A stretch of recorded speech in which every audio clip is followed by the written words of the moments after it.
administratives, les législations, les normes qui paralysent et condamnent nos entreprises. Mais ils autorisent la libre circulation des travailleurs européens.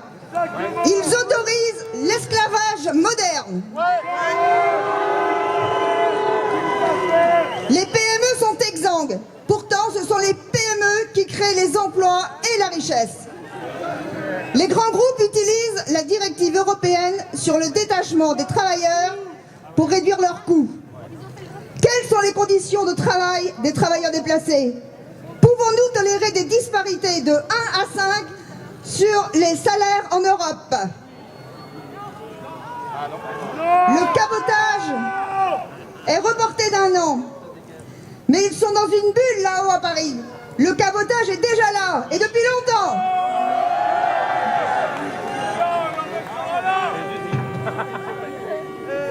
Regardez sur les routes.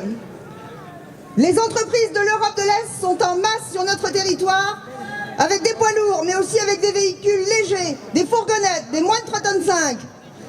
L'État français a fait quelque chose pour empêcher cela? Non!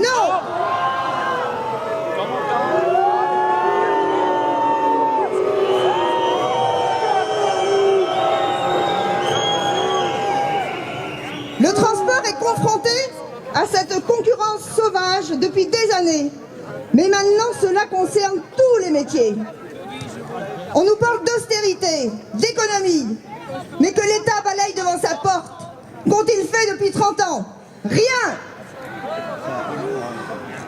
Pensait-il être applaudi en faisant collecter cette écotaxe de 1,2 milliard d'euros bénévolement par les transporteurs dont ce n'est pas le métier, pour la reverser à Ecomove, société italienne, qui se serait pris 300 millions d'euros au passage.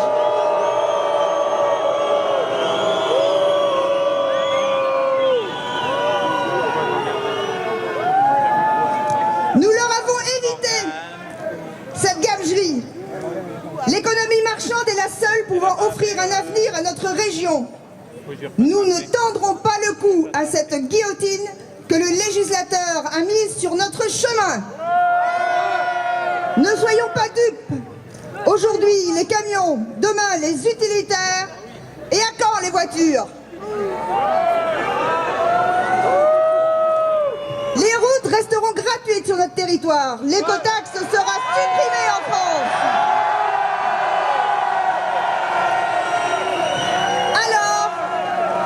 Alors, nous pourrons espérer un développement de la Bretagne au sein d'une Europe équitable.